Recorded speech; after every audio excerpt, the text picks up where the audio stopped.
చేసిందనే చెప్పాలి. ఎవరికి అర్థం కాని పరిస్థితి. అమెరికా ఇలాంటి ఒక నిర్ణయం తీసుకుంటుంది కానీ ఇలాంటి ఒక పని చేస్తుందని కానీ, అంటే ఇజ్రాయిల్కి ఏదో సపోర్ట్ చేస్తుందిలే అనుకుంటున్న సమయంలో ఒక్కసారిగా అమెరికానే పూర్తిగా రంగంలోకి దిగిన పరిస్థితి మనకు కనిపిస్తోంది. నిన్న ఆర్టీవీ దీని గురించి డిస్కస్ చేసింది, మనం డిస్కస్ చేశాం. అమెరికా ఏం చేయబోతోంది, ఇప్పుడు జరుగుతున్నటువంటి యుద్ధానికి అమెరికా ఏమైనా ఫైనల్ టచ్ ఇవ్వబోతోందా, ఏం చేయబోతుంది, కామా పెట్టబోతోందా, ఫుల్ స్టాప్ పెట్టబోతోందా అంటూ నిన్న మనం డిస్కస్ చేశాం. మొత్తం మీద అమెరికా తీసుకున్నటువంటి స్టెప్తో ప్రపంచ దేశాలు ఒక్కసారిగా ఉలిక్కి పడినటువంటి పరిస్థితి. మరోవైపు ఇరాన్ మీద అమెరికా దాడి చేసిన నేపథ్యంలో ఇరాన్ చాలా తీవ్రంగా ఖండించింది. దీనికి తగిన మూల్యం అమెరికా చెల్లించుకుంటుంది, నష్టం ఖచ్చితంగా అమెరికాకు ఉంటుంది అంటూ ఇప్పటికే ఇరాన్ విదేశాంగ మంత్రి సయ్యద్ అబ్బాస్ హెచ్చరించినటువంటి పరిస్థితి కూడా మనం చూస్తూనే ఉన్నాం.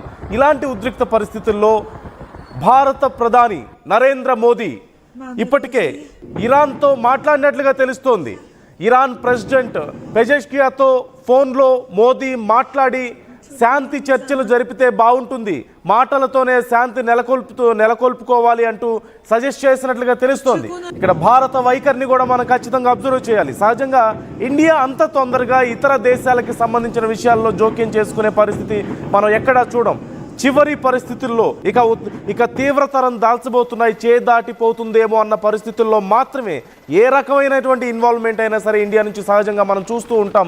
గతంలో బంగ్లాదేశ్ విషయంలో అయినా సరే, శ్రీలంక విషయంలో అయినా సరే, అది యుద్ధం అయినా సరే, లేదంటే ఆర్థిక పరమైనటువంటి సమస్యలైనా కానీ, అంతర్గత యుద్ధాలైనా సరే, ఏదైనా సరే సమస్య ఏదైనా సరే ఇండియా ఎప్పుడు ఆచితూచి వ్యవహరిస్తూ ఉంటుంది.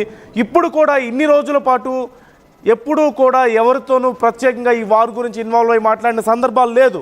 కానీ ఇప్పుడు పరిస్థితికి చేయి దాటిపోయే పరిస్థితి కనిపించిన నేపథ్యంలో, సూచనలు కనిపించిన నేపథ్యంలో ప్రధాని మోదీ ఇరాన్ ప్రెసిడెంట్ పెజెష్కియాతో ఫోన్లో మాట్లాడి శాంతికి కొంత పురిగొల్పుతున్నట్లుగా మనకు సమాచారం అందుతోంది.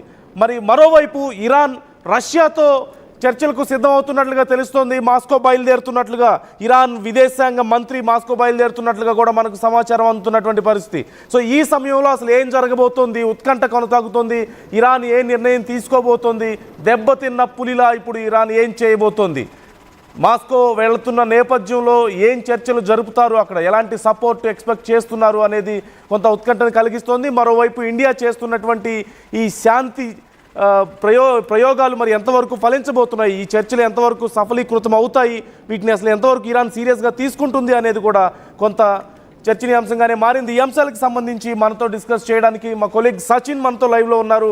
సచిన్, మొదటి నుంచి కూడా యుద్ధానికి సంబంధించిన అంశాలను క్షుణ్ణంగా పరిశీలిస్తున్నారు, ఎప్పటికప్పుడు మీ అందరికీ తెలియజేస్తున్న విషయం కూడా మనం చూస్తూనే ఉన్నాం. సచిన్, సిచ్యువేషన్ మనం నిన్న కూడా డిస్కస్ చేసాం, అమెరికా ఏదో చేయబోతోంది అనేది మాత్రం మనం నిన్న డిస్కస్ చేసాం. ఇంత భారీ ఎత్తున సైన్యాన్ని ఇజ్రాయెల్కు పంపిస్తోంది, వార్ హెడ్స్ని పంపిస్తోంది, అలాగే ఈ యుద్ధ విమానాలను పంపిస్తోంది, అంటే ఏదో జరగబోతుందేమో అని మనం నిన్న కూడా డిస్కస్ చేసాం. మొత్తానికి అనుకున్నదే జరిగింది. సో ఇప్పుడు మరోవైపు ఇరాన్ ఏమో రష్యాతో డిస్కస్ చేస్తున్నట్లుగా తెలుస్తుంది, ఇండియానేమో శాంతి చర్చలకు పురుగొల్పుతున్నట్లుగా కనిపిస్తోంది ఇరాన్ను. సో ఏం జరగబోతోంది అంటారు, మన ప్రయత్నం ఎంతవరకు ఇంపాక్ట్ చూపించే అవకాశం ఉంది అసలు? ఇంట్రెస్టింగ్ డిస్కషన్, ఎందుకంటే ఒక అనూహ్య పరిణామం కింద చెప్పుకోవాలి. ఎందుకంటే ఘటన అంటే ఈ ఇష్యూకి సంబంధించి కీలక ఘట్టానికి చేరుకుందనే చెప్పుకోవాలి. ఇప్పుడు ఇరాన్ చేతుల్లో ఉంది అనే చర్చ మరి ముఖ్యంగా ట్రంప్ నుంచే. ట్రంప్ కూడా ఏమన్నాడు, ఇరాన్ ఇప్పటితో అయిపోయింది లేదు, ఇప్పటికైనా శాంతి చర్చలకు రా, అంటే డిస్కషన్స్కి రా, డిస్కషన్స్కి వచ్చిన తర్వాత మాత్రమే ముందడుగు పడుతుందంటూ కూడా ట్రంప్ చెప్పుకొచ్చిన పరిస్థితి మనం చూసాం. ఇంకో పక్క ఇరాన్ ఏమంటోంది, ఇరాన్ ఒకటే అంటోంది, అమెరికా నీ భవిష్యత్తులో అంటే ఇంకా ముందు నువ్వు ఇంకెప్పుడు అది సరిచేసుకోలేని తప్పు చేసేసావు, దానికి తగిన శాస్తి మేము చేస్తాం, దానికి పరిణామాన్ని అనుభవించాల్సిందంటూ కూడా ఇరాన్ చెబుతోంది. సో ఈ పరిణామక్రమం జరుగుతున్న నేపథ్యంలోని భారత్ మరి ముఖ్యంగా ప్రధాని మోదీ ఇరాన్ అధ్యక్షుడు పెజెష్కియాన్తో మాట్లాడిన సందర్భం అంటే అనూహ్య పరిణామం కింద చెప్పుకోవాలి. భారత్ ఏముంటోంది, ఆందోళన వెలబుచ్చింది, జరుగుతున్న పరిణామాల్లో ఆందోళన వెలబుచ్చిన పరిస్థితి. ఎందుకంటే మరి ముఖ్యంగా ఇక్కడ నటాన్స్ కావచ్చు, లేకపోతే ఈరోజు మాట్లాడిన ఫోర్దో కావచ్చు, ఈ రెండు కూడా కీలకమైనవి. ఇంకోటి కూడా నిస్వియాన్కి సంబంధించి, సబ్జెక్ట్ డిక్లరేషన్ స్పెల్లింగ్కి సంబంధించి, ఈ మూడు కూడా న్యూక్లియర్ ఫెసిలిటీస్ సాధారణమైన ఏం కావు. అక్కడ ఏమైనా తేడా జరిగితే కనుక యావత్ ప్రపంచానికి ఇబ్బంది. సో ఇక్కడ ఫోర్తోని కొట్టిపడేసింది అమెరికా. ఇస్ఫహాన్. సో ఈ ఇస్ఫహాన్ కావచ్చు, నటాన్స్ కావచ్చు, ఫోర్దో కావచ్చు, మరి ముఖ్యంగా ఫోర్దో అట్ ద సేమ్ టైం నటాంచి రెండింటి గురించి మాట్లాడుకునే క్రమంలో ఎక్కడ అఫీషియల్ డేటా అనేది అంతగా కనిపించదు. అక్కడక్కడ మనకి వెబ్సైట్స్లో కావచ్చు అక్కడక్కడ దొరికే ఇన్ఫర్మేషన్ తప్ప న్యూక్లియర్ వెపన్స్ తయారు చేయడానికి కావాల్సిన యురేనియం ఒక 90% కంటే సంబంధించి 60% రెడీ అయిపోయింది, ఇంకొక 3-4 నెలల్లోనే సిద్ధం కాబోతుంది అనుకుంటున్న తరుణంలో అంటే అక్కడ యురేనియం నిల్వలు ఉన్నాయనేది క్లియర్ కట్గా అర్థమవుతున్న పరిస్థితి. ఒకవేళ ఆ మాటలు కనుక వాస్తవం అయితే ఈ క్రమంలో ఒకవేళ ఇప్పుడు జరిగిన దాడికి సంబంధించి ఇంటర్నేషనల్ అటామిక్ ఎనర్జీ అసోసియేషన్ ఇప్పటికే ఏం చెప్తోంది, అక్కడ ఎటువంటి రేడియేషన్ వెలువట్లేదని చెప్తోంది. కానీ ఆ దాడి క్రమాన్ని చూస్తే ఈరోజు అమెరికా ఉపయోగించిన దాడి క్రమాన్ని కనుక చూస్తే చాలా గట్టిగా కొట్టింది. 300 అడుగులు 200 నుంచి 300 అడుగుల లోతులో ఉన్న ప్రదేశానికి సంబంధించి వెళ్ళి ఈ ప్రయోగం అంటే ఈ బొంబార్డ్మెంట్ జరిగిందంటే ఎక్కడో దెబ్బ తగిలే ఉంటుందేమో అనే ఒక అనుమానం రేకెత్తుతున్న పరిస్థితుల్లో ఇప్పుడు ఈ పరిస్థితి ఇంకా శృతిమించుతాయి. ఎందుకు ఈ అనుమానం బలపడుతోంది? అమెరికా చెప్పింది ఏమని, ఇక్కడితో ఆగిపోలేదు, ఇంకా భవిష్యత్తులో కూడా దాడులు చేస్తూ ఉంటూ అమెరికా చెబుతోంది. అంటే ఈ దాడులు ఇక్కడితో ఆగేవి కాదు, ఫ్యూచర్లో కూడా కంటిన్యూ అవుతాయి.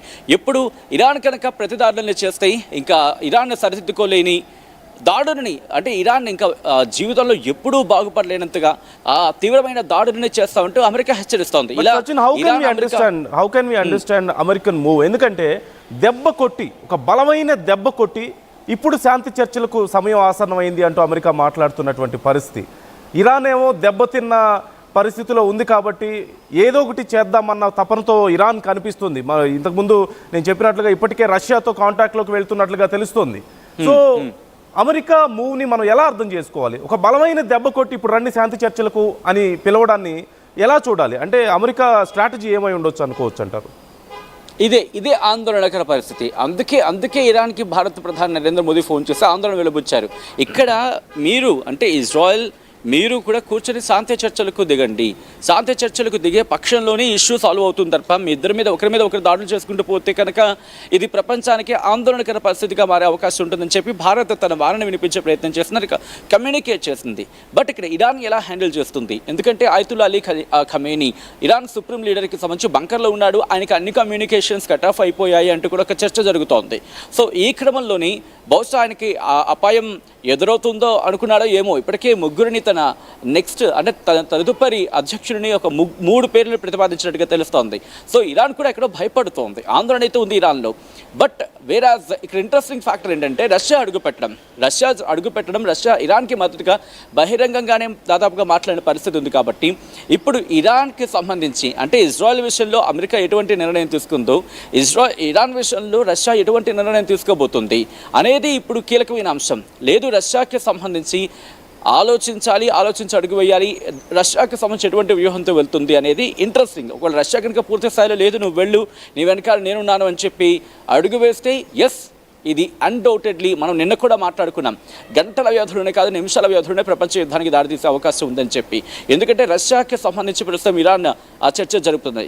ఒకవేళ ఇరాన్కి రష్యా కనుక యూ కెన్ గో హెడ్ అని చెప్పి ఒక సిగ్నల్ ఇచ్చింది అనుకోండి, గ్రీన్ సిగ్నల్ ఇచ్చింది అనుకుందాం, అటువంటి పక్షంలో ఇరాన్ దాడులను తీవ్రతరం చేసే అవకాశం ఉంటుంది. మరి ముఖ్యంగా ఆ చుట్టుపక్కల ఉన్న మధ్యప్రాచ్యంలో ఉన్న military bases, American military bases మీద దాడికి దిగే అవకాశం ఉంటుంది. ఆ దాడికి దిగిన తర్వాత అప్పుడు అమెరికా రియాక్షన్ ఎలా ఉండబోతోంది?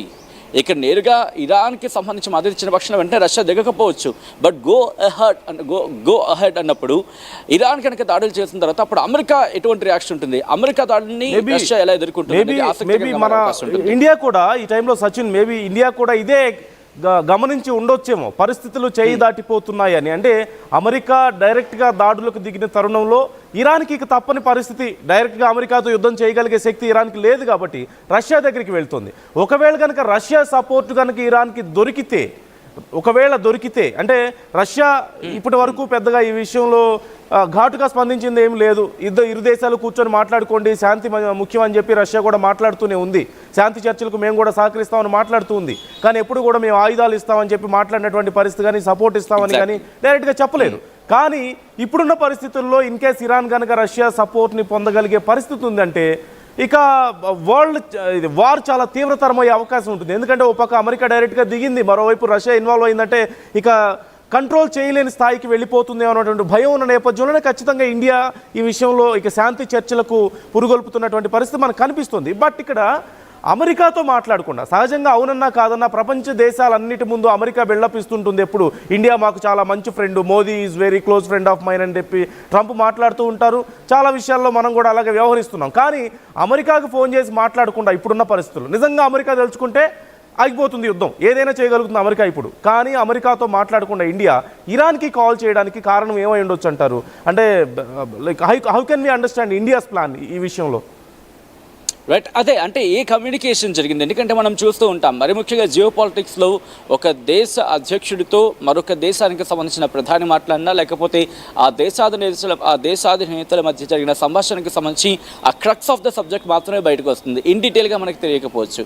ఇక్కడే అమెరికాకు సంబంధించి బహుశా చర్చలు జరిగి, అఫ్కోర్స్ ఇప్పటికే అమెరికాతో చర్చలు జరిగి ఉంటాయి. ఎందుకంటే అమెరికా ఆలోచించు వ్యూహంతోనే వెళ్ళుంటుందని ఒక చర్చ అయితే మాత్రం ఉంది. బట్ ఈ క్షణం అమెరికాతో ఎటువంటి చర్చలు జరిపినా, ఎందుకంటే ఆల్రెడీ ఇది సిగ్నల్స్ ఇచ్చేసిన సందర్భం. గతంలో కూడా మాట్లాడుకున్నాం, ఇరాన్ ఇజ్రాయెల్కి మధ్య ఉన్న ఈ కాన్ఫ్లిక్ట్ కాస్త ఇప్పుడు వార్గా మారింది. కాబట్టి కాన్ఫ్లిక్ట్ కాస్త వార్గా మారినప్పుడు అర్థం చేసుకోవచ్చు పరిణామక్రమం.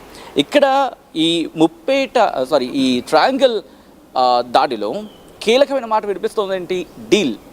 దేనికి సంబంధించి న్యూక్లియర్ డీల్. ఆ న్యూక్లియర్ డీల్ అనేది మాత్రమే కీలకంగా మారింది. ఈ న్యూక్లియర్ డీల్ చుట్టూతానే చర్చలు జరుగుతున్నాయి. సో ఈ న్యూక్లియర్ డీల్ అంశాన్ని మాట్లాడుకోండి, ఈ న్యూక్లియర్ డీల్ అంశాన్ని చర్చకు పెట్టుకోండి. దాన్ని మీరు ఎందుకు తయారు చేసుకోవాలనుకుంటున్నారు? దానికి సంబంధించి ఆల్రెడీ గతంలో కూడా చర్చలు ఉన్నాయి. అమెరికాకు ఇరాన్కి మధ్య డీల్స్ కూడా ఉన్నాయి. ఆ డీల్ నుంచి బయటకు వచ్చిన తర్వాత మాత్రమే ఇటువంటి పరిస్థితులు ఉన్నాయి. వాటిని ఒకసారి మళ్ళీ మాట్లాడుకోండి. ఒకవేళ తయారు చేసుకోవాలనుకుంటున్నారంటే కనుక ఎందుకు తయారు చేసుకోవాలనుకుంటున్నారు? ఒకవేళ మీరు సాధారణంగా ఏమంటారు విద్యుత్ ఉత్పత్తికో లేకపోతే వీటికి సంబంధించి మాట్లాడుకున్న సందర్భం అయితే కనుక లెట్ దమ్ కమ్, వాళ్ళు ఒకసారి చూసుకోమనండి వచ్చి, అండ్